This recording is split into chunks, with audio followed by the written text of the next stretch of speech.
Bismillahirrahmanirrahim. Assalamualaikum warahmatullahi wabarakatuh. Perkenalkan, nama saya Herlina Nurlela. Pada kesempatan ini, saya akan mencoba membahas mengenai 7 pilar komunikasi bisnis beserta contohnya. Baik, langsung saja ke pembahasannya. Pada 7 pilar ini diantaranya, yang pertama, pemahaman terhadap proses komunikasi, penggunaan pikiran, memahami bahasa, kejelasan pesan, kemudian daya persuasi, kelengkapan pesan, dan yang terakhir keinginan baik atau goodwill. Yang pertama, pemahaman terhadap proses komunikasi. Dalam pembahasan ini, bagaimana menggunakan media. Dalam media adalah suatu alat bantu di dalam penyampaian pesan kepada komunikan atau audiens. Sejalan dengan meningkatkannya kemajuan teknologi dan pengetahuan, media berkomunikasi tumbuh dengan pesat sesuai kebutuhan tingkat sosial budaya masyarakat. Di masa pandemi sekarang, penggunaan media sangat dipentingkan dikarenakan di saat ini semua serba online, mulai dari belanja online dan lain-lain, bahkan juga pembelajaran dirumahkan, para pekerja juga dirumahkan, semua menggunakan media untuk tetap bisa melakukan aktivitas sehari-harinya. Kemudian yang kedua, penggunaan pikiran atau good thinking. Penggunaan pikiran atau good thinking, komunikasi bisnis tidak selalu harus komunikasi massa. Kadang-kadang bisa juga komunikasi personal atau komunikasi kelompok. Sebagai komunikator, kita harus mengontrol proses-proses komunikasi dan feeling, kemudian ciptakan logic and thinking, creative thinking. Pada kondisi seperti sekarang pandemi ini, pentingnya memiliki pemikiran yang sehat. Contohnya, banyak menghabiskan waktu di rumah memang tidak mudah bagi sebagian orang, terlebih di dalam waktu yang lama. Dapat merasakan stres, gelisah, kecemasan, dan depresi merupakan mental yang banyak dirasakan oleh orang saat pandemi seperti ini. Maka dari itu, harus memiliki kondisi mental dan pemikiran yang sehat adalah amunisi bagi tubuh agar terhindar dari penyakit. Dengan menerapkan cara menjaga kesehatan mental yang baik saat pandemi ini, akan lebih siap untuk menjalani hari dan bisa melakukan hal produktif lainnya. Yang ketiga, ada memahami bahasa. Berkomunikasi dengan orang lain adalah rutinitas sehari-hari. Dalam berkomunikasi tentunya kita menggunakan bahasa dalam penyampaiannya.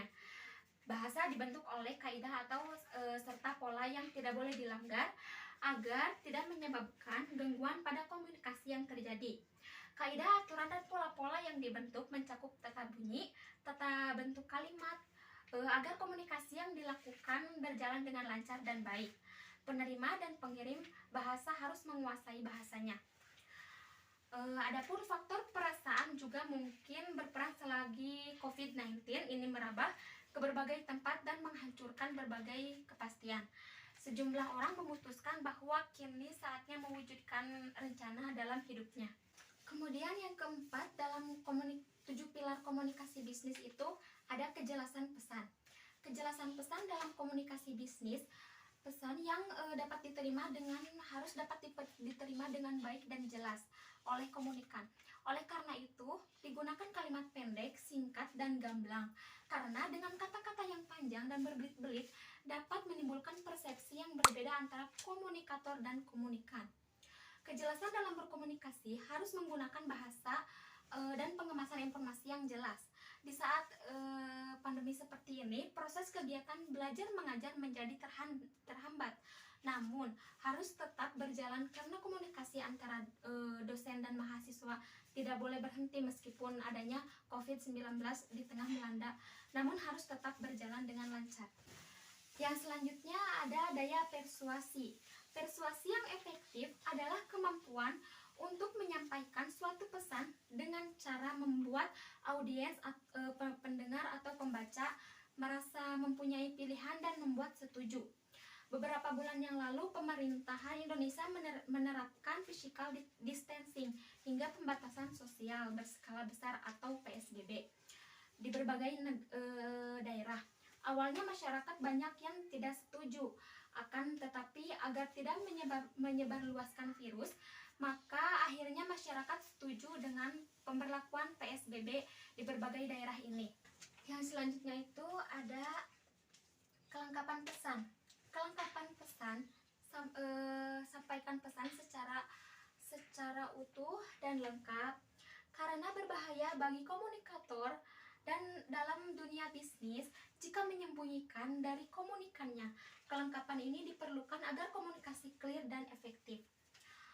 Di masa pandemi sekarang ini, masyarakat lebih mempercayai pada berita karena dapat terekspos dengan benar.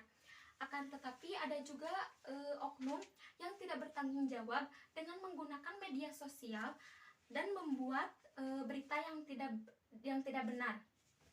Maka dari itu, betapa pentingnya kelengkapan yang disampaikan oleh berita buat pengetahuan masyarakat terkait virus COVID-19 ini.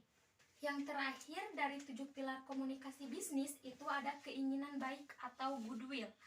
Keinginan baik atau itikat baik atau disebut juga dengan goodwill dalam strategi pemasaran sosial market adalah sesuatu yang sangat penting untuk diperhatikan. Contohnya, di pandemi sekarang banyak yang berjualan itu terbatas dan sulit untuk berjualan. Akan tetapi, masyarakat memiliki keinginan yang baik itu dengan cara penjualan online. Maka dari itu, masyarakat memiliki usaha semuanya di-online-kan. Baik, berdasarkan pembahasan yang dibahas, maka dapat disimpulkan bahwa 7 pilar komunikasi bisnis ini sangat berperan penting dalam komunikasi bisnis. Dengan menerapkan pilar komunikasi bisnis ini, maka kita dapat menyampaikan pesan yang ingin disampaikan secara efektif dan efisien. Demikian yang dapat saya sampaikan pada kesempatan ini. Mohon maaf apabila ada tutur kata yang kurang baik, karena saya masih dalam proses pembelajaran. Sekian dan terima kasih. Wassalamualaikum warahmatullahi wabarakatuh.